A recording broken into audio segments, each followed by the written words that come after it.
Kabanata 261.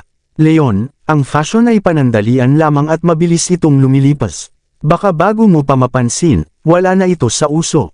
Isang set na lang ang bilhin natin. Hindi na kailangan bumili ng marami, diba? Sabi ni Janice habang pinipilit ngumiti. Ayos lang iyon. Kailangan ko rin ng mga bagong dagdag sa wardrobe ko, kaya bakit hindi pa tayo bumili ng ilan pa habang nandito na rin tayo? Casual na sagot ni Leon. Pero hindi pa natatapos si Janice nang magsalita ay agad siyang pinutol ni Leon. Wala nang pero miss, maaari mo ba itong ipabalot lahat at ilagay sa aking tab, sabi ni Leon. Sige po sir, masayang-masaya na sagot ng sales girl. Ito ang unang beses na nakatagpo siya ng ganitong klaseng customer na sobrang galante, kaya agad niyang naisip na malamang bilyonaryo ang lalaking ito. Dahil doon, tuluyang nagbago ang ugali niya at ngumiti ng malawak. Pagkatapos, parang natatakot na magbago ang isip ni Leon sa susunod na segundo, mabilis siyang tumakbo papunta sa counter, dala ang mga damit. Natulala si Janice sa nakita. Dahil nabalot na ng sales girl ang mga damit, wala na siyang magagawa para pabaguhin pa ang isip ni Leon. Kapag ginawa pa niya iyon, mapapahiya lang si Leon at pati na rin siya. Iilang libong dolyar lamang iyon. At matagal na silang magkaibigan ni Leon, kaya mas mahalaga ang pagkakaibigan nila kaysa sa pera. Sa isip na iyon, napilitan si Janice na huwag nang makialam pa. Sir, cash po ba o card o ibang paraan ng bayad? Tanong ng sales girl habang mabilis na nagtatype sa cash register. Ipa-hold mo muna ito. Titingin pa kami sa iba at dadagdagan pa namin sa tab, sagot ni Leon. Ano, gusto mo pa bang mamili pa? Natigilan si Janice at biglang namutla. Nahihirapan na siyang tanggapin ang perang nagastos ni Leon sa loob lamang ng ilang minuto, at nangangamba siyang hindi nakakayanin ng kanyang bulsa ang susunod pa. Ano ba Janice, hindi ba sinabi mong gusto mo rin ng bagong damit? Tapos na ako sa pamimili, pero ikaw hindi pa, kaya bibilhan din kita, sabi ni Leon na naguguluhan sa reaksyon niya. Napahiya si Janice at namula ang mukha ng mapagtanto niyang nagkamali siya ng intindi. Halika tignan natin ang women's department, baka may magustuhan ka doon, sabi ni Leon. Hindi na kailangan, hindi bagay sa akin ang mga damit dito, mas mabuting lumipat na lang tayo sa ibang tindahan, sagot ni Janice. Siya ang nagdala kay Leon sa mamahaling tindahang iyon para bilhan siya ng magandang suit bilang kabayaran sa tulong nito. Ngunit si Janice ay praktikal manamit at bihirang gumastos sa mamahaling damit, kaya ganoon na lamang ang kanyang pagkabigla.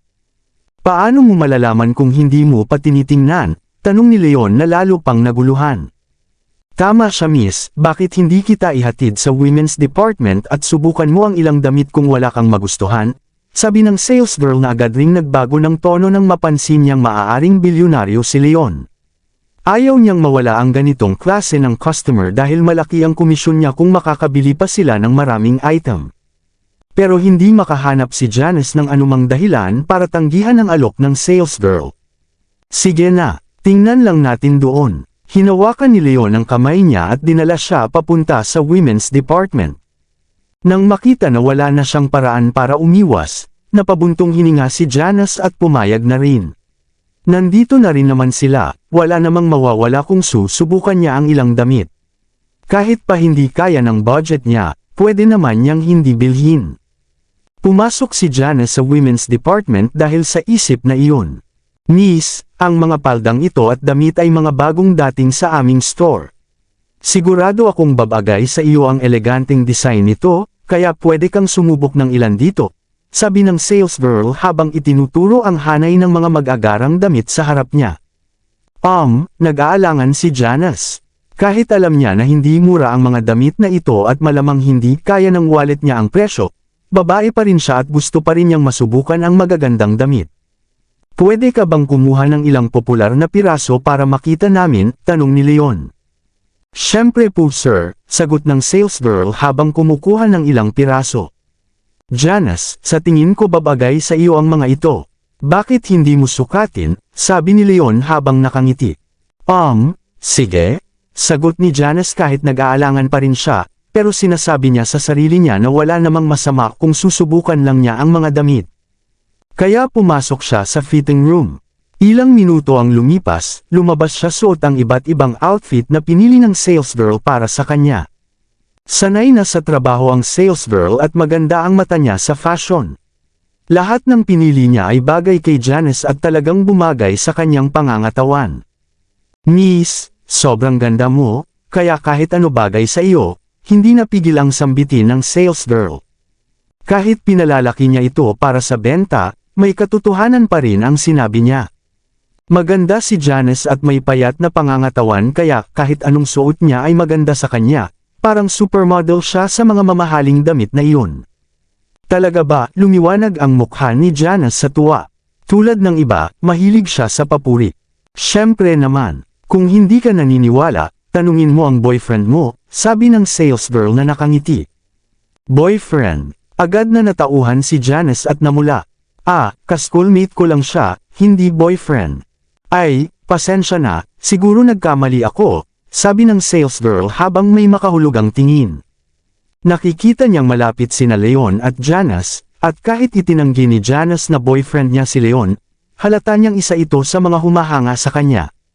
Bukod pa roon, sa pagiging galante ni Leon, malamang hindi magtatagal at mapapaibig niya si Janice. Mas lalo pang namula si Janice. Alam niyang hindi naniniwala ang sales girl sa sinabi niya, kaya hindi niya alam kung paano pa ipapaliwanag. Nang makita ito, mabilis na nagsalita si Leon. Janice, tama ang sales girl. Ang ganda mo sa mga damit na ito. Natuwa si Janice sa papuri ni Leon, pero agad din siyang nalungkot nang maalala niya ang presyo ng mga damit. Kahit ang pinakamura sa mga ito ay nasa $800 na, at ang iba ay umaabot pa sa 5-digit na presyo. Malayo ito sa kanyang budget. Hindi niya inisip na ganoon ito ka-espesyal, kalimutan na lang, tingnan natin ang ibang tindahan. Ibinalik ni Janice ang mga damit sa sales girl matapos siyang magpalit. Nagyelo ang ngiti sa mukha ng sales girl habang unti-unting pumasok ang pagkadismaya sa kanyang puso.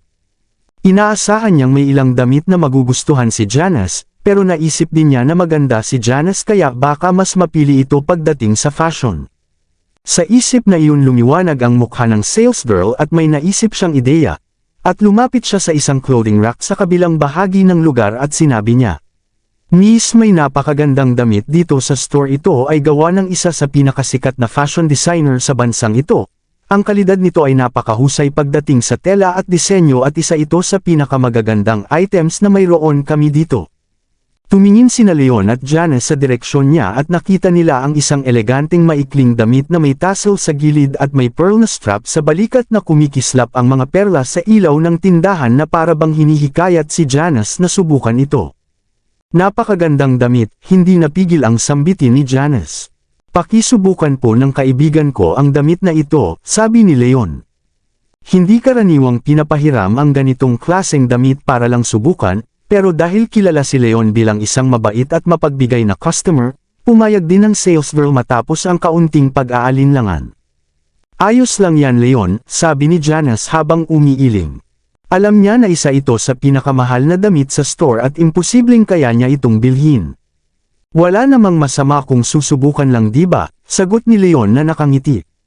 Nag-alinlangan si Janice dahil hindi pa niya nasusubukan ang ganitong kagandang damit at gusto niyang makita kung babagay ba ito sa kanya.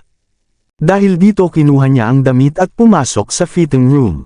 Makalipas ang ilang sandali lumabas siya suot ang damit at tila nagliwanag ang kanyang buong itsura.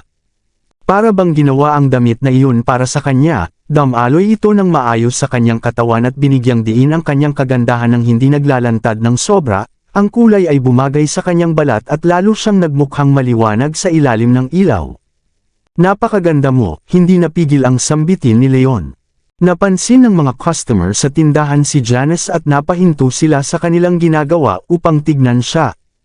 Nagliwanag ang mata ng mga lalaki sa paghanga habang ang mga babae naman ay nakaramdam ng inggit.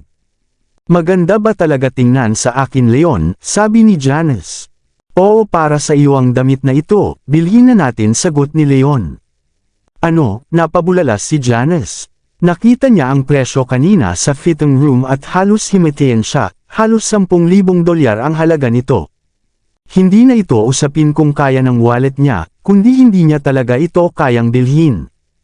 Miss, Pakidagdag ang dress na ito pati na rin ang ibang damit na sinukat ni Janice sa bill, kukunin ko lahat, matapang na pahayag ni Leon. Opo sir, ilalagay ko na po sa inyong bill, masayang sabi ng sales girl.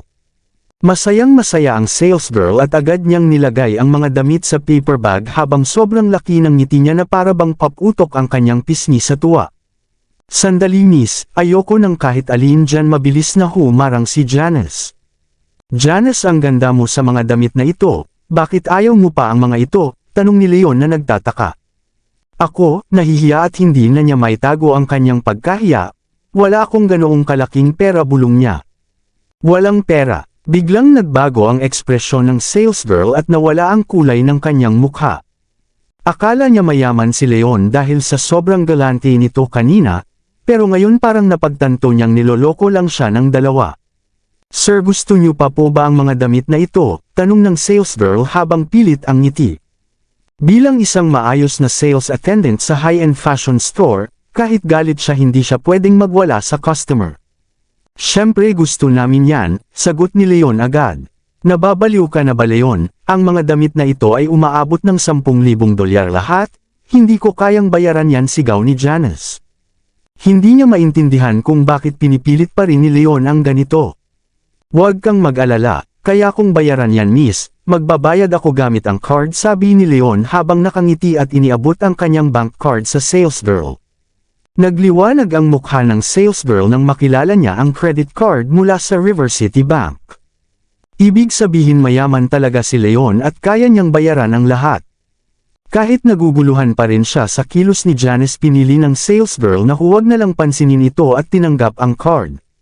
Napatulala si Janice habang pinapanood si Leon na nagbayad. Leon, ang mga damit na ito ay $10,000. Saan mo nakuha ang ganitong kalaking pera? Tanong niya. Alam niya ang pinagmula ni Leon, ulila siya mula pagkabata at kamakailan lang ay diniborsyo siya at walang naiwang kahit ano sa kanya. Akala niya maliit lang ang pera ni Leon, pero hindi niya inakala ito. Hindi makapaniwala. Ako, napasama ako sa stone gambling at kumita ako ng malaki, sagot ni Leon matapos magdalawang isip. Hindi niya gustong ipaliwanag ng detalyado dahil komplikado ito. Stone gambling, ano yun? Tanong ni Janice na naguguluhan. Parang sugal ito na may kaunting swerte, bumibili ka ng bato na maaaring may lamang jade o mamahaling bato at kung swerte ka malaki ang kita. Sugal ba ito? Biglang nanlumo si Janice. Kabanata 265. Nakasulat sa mukha ni Janice ang pag-aalala, na umaasang pakikinggan ni Leon ang kanyang payo at magigising bago pa mahuli ang lahat. Hindi alam ni Leon kung paano magre-react dito. Alam niyang mali ang pagkakaintindi ni Janice sa kanyang ginagawa, pero alam din niyang gusto lang siya nitong tulungan kaya hindi na niya ito kinontra. Sige na, pangako hindi ko na ulit gagawin iyon, sabi niya habang nakangiti. Ang tanging dahilan kung bakit siya napasok sa ganitong negosyo ay dahil sa pagtatayo niya ng Energy Convergence Circle, at alam niyang hindi ito simpleng industriya. Kapag mas lalo siyang nasangkot at malaman ng iba na kaya niyang maramdaman ang spiritual energy ng mga bato, delikado ang magiging kapalit nito. Kapag nangyari iyon, hindi niya magagarantiyahan ang kanyang kaligtasan. Kaya iyon na ang una at huling beses na sumubok siya sa gemstone gambling, at hindi niya talaga inaasahang yayaman siya dito. Mabuti naman, sagot ni Janice na nakahinga ng maluwag. Maya-maya, parang may naalala siya at sinabi pa.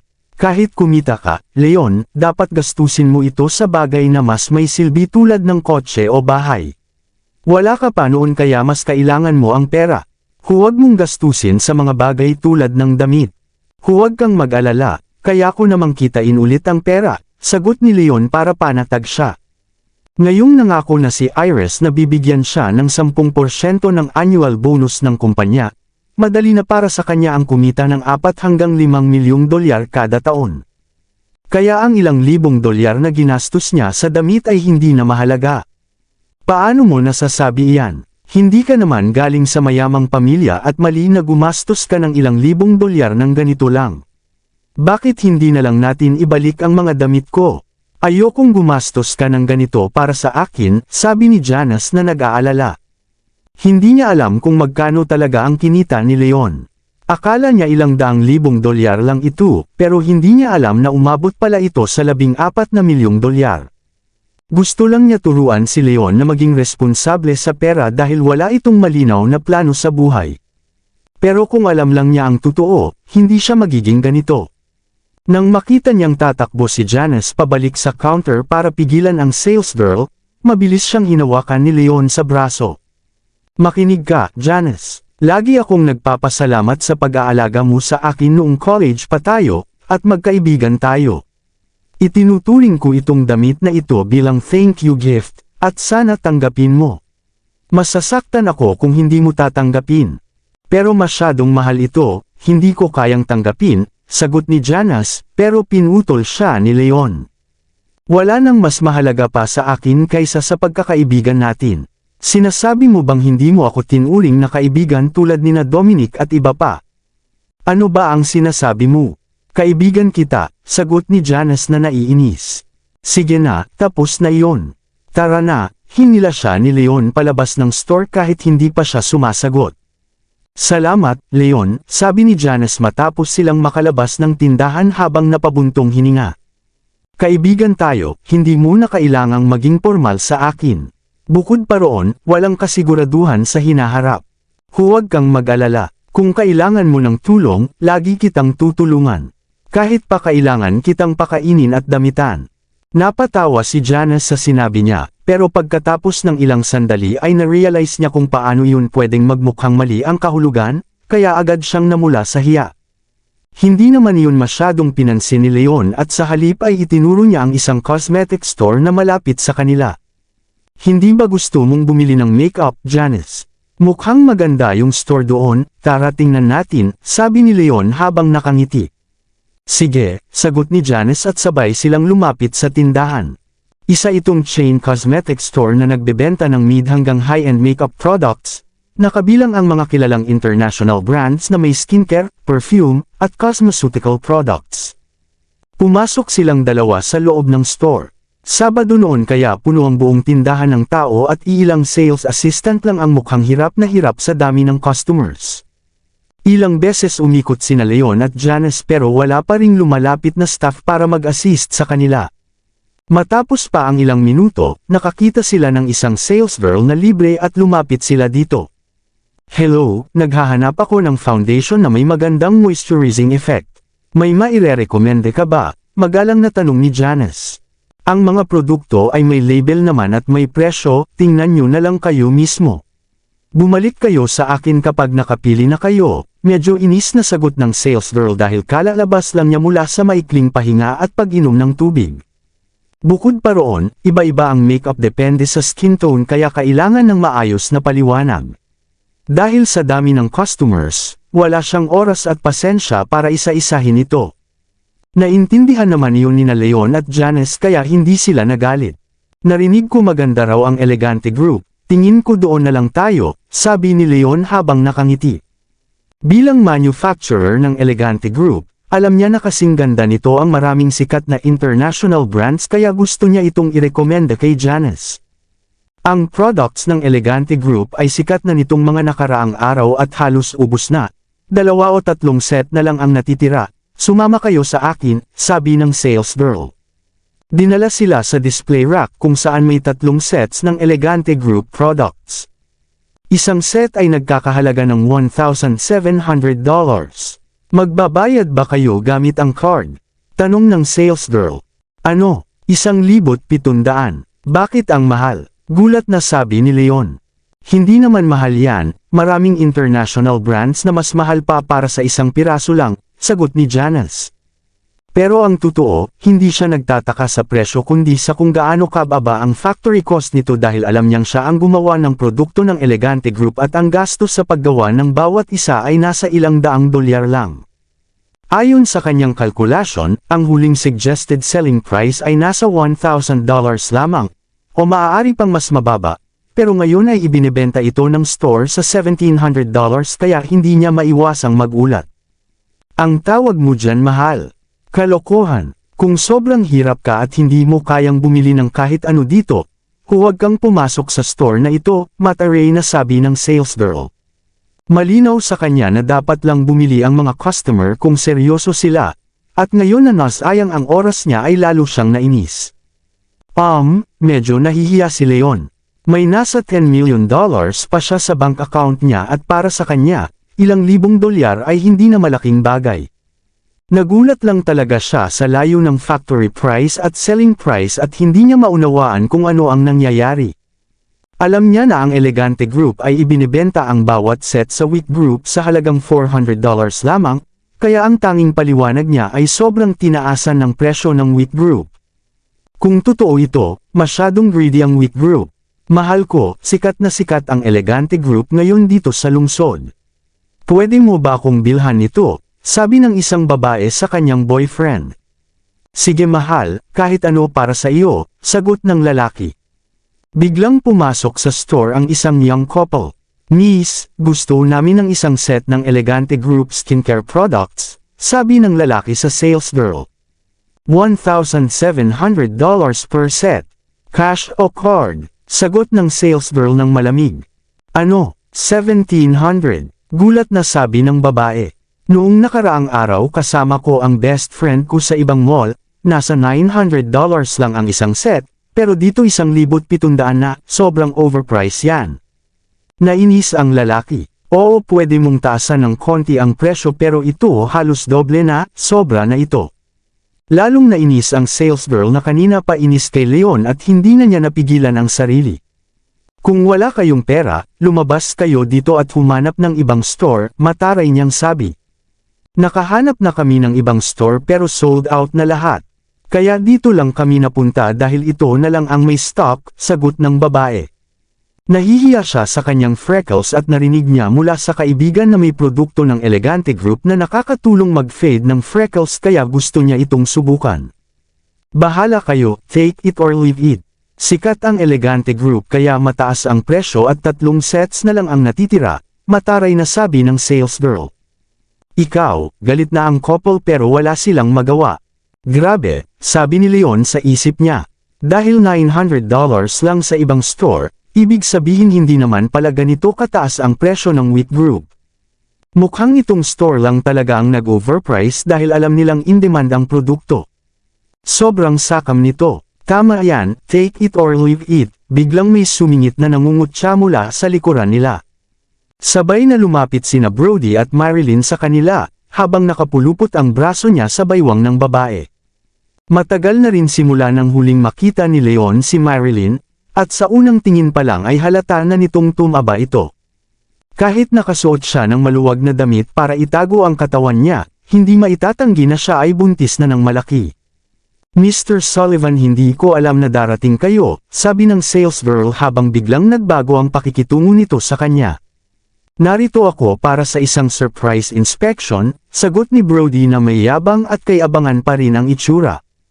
Ang department store na ito ay pagmamay-ari ng Sullivan Enterprises at lahat ng branch sa Springfield City ay nasa ilalim ng kanyang pamamahala bilang manager ng operasyon. Ano ang nangyayari dito? Ano ang problema? Tanong niya. Mr. Sullivan, gusto lang po nilang bumili ng skincare products mula sa Elegante Group pero nagrereklamo sila sa presyo. Gumagawa po sila ng eksena, sabi ng sales girl habang tinuturo sina Leon at ang iba pa na may kasamang disgusted na tingin. Sino ang naglalakas loob na manggulo sa ilalim ng pamamahala ko, sabi ni Brody habang tinitingnan ang tinuturo ng sales girl at nakita si Janice. Kitang-kita si Janice dahil sa kanyang makinis na mukha at kaakit-akit na itsura, at ang maikling damit na suot niya ay yakap na yakap sa kanyang kurba. Ang mahahaba niyang mga binti na may suot na manipis na stockings ay nagtatapos sa isang pares ng eleganteng sandals na nagbibigay ng halo ng elegansya at kaakit-akit na dating. Ang kanyang kagandahan ay madaling nakakahatak ng atensyon ng iba, kaya hindi nakapagtataka na agad siyang napansin ni Brody at hindi nito maalis ang tingin sa kanya. Napakagandang babae, naisip ni Brody. May bahagyang pagnanasa ang lumitaw sa kanyang mga mata. Bilang tagapagmana ng Sullivan Enterprises, lumaki siya sa yaman at kapangyarihan, kaya sanay na siya sa mga magaganda at batang babae, ngunit ngayon lang siya nakakita ng ganitong klase ng kagandahan ng malapitan. Kahit si Marilyn ay hindi pangit, malayo pa rin ang agwat nito kumpara kay Janice. Tama na, sabi ni Janice na hindi komportable sa tingin ni Brody. Pero hindi siya pinansin ni Brody, At ang inis sa mukha ni Janice ay lalo lamang nagdagdag ng atraksyon sa kanya. Kahit hindi pa niya alam kung may kasama na ang magandang babae, handa siyang magbayad ng mas mataas para makuha ito. Habang iniisip niya ito, napatingin si Brody sa lalaking katabi ni Janice at natigilan ng makilala si Leon. Hindi makapaniwala si Brody, ikaw pala ito, Leon Wolf. Matagal na rin simula nang huli silang magkita sa flea market kung saan matinding binugbog ni Leon si Brody at nabali ang binti nito. Kakagaling lang niya sa kanyang mga sugat kamakailan, at hanggang ngayon ay bahagya pa rin siyang pili kung maglakad. Dahil dito, mas lumalim pa ang galit niya kay Leon. Ang talagang hindi inaasahan, sagot ni Leon ng malamig. Hindi pa rin nakalimutan ni Brody ang nangyari at galit pa rin siya dahil sa lahat ng ito. Sino siya, Leon? Tanong ni Janice habang nagtataka kung kilala ba ni Leon si Brody. Maraming salamat sa lahat ng sumusubaybay. Please subscribe and follow my YouTube and Facebook channel, Filipino Novel. Maraming salamat po. Iyon ang ex-wife ko at ang lalaking nakasama niyang natulog, sagot ni Leon ng kalmado, walang bakas ng galit o emosyon. Oh, nagulat si Janice. Narinig na niya ang magulo at pangit na hiwalayan ni Marilyn at Leon kaya hindi niya maiwasang makaramdam ng disgusto para sa ginawa kay Leon. Kahit mahiyain at tahimik siyang tao, hindi niya napigil ang magalit para kay Leon at agad na naging malamig at hostile ang ekspresyon niya. Leon, hindi ko inakalang makakahanap ka agad ng ibang babae pagkatapos ng hiwalayan natin. Akala ko masyado kitang minamaliit sa kakayahan mong magpanggap sa babae at manloko, sabi ni Marilyn na galit na galit. Sigurado siya noon na pagkatapos ng hiwalayan nila ay babagsak si Leon, at hindi na makakahanap ng bagong kapareha, pero laking gulat niya nang makita niyang may kasama itong isa sa pinakamagagandang babae sa bayan na si Iris Young. At ngayon pa ay mukhang may kasama na naman itong isa pang napakagandang babae. Pareho silang mas maganda sa kanya, kaya lalo siyang nainis at nainggit. Nagbibiro ka yata mahal kong Mary. Napakaganda ng babaeng ito, paano magiging girlfriend ni Leon iyan, sabi ni Brody na may pangungot siya. Mas maganda pa si Janice kaysa sa ilang artista sa screen, kaya imposible na pipiliin niya si Leon na walang kwenta.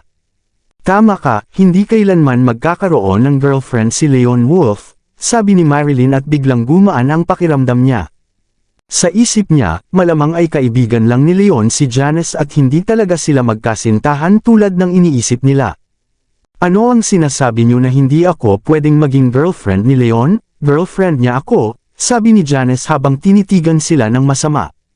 Hinawakan niya ang braso ni Leon. Leon, biglang kinabahan si Leon nang maramdaman ang init ng kamay ni Janice sa kanya. Lumingon siya sa kanya na hindi makapaniwala.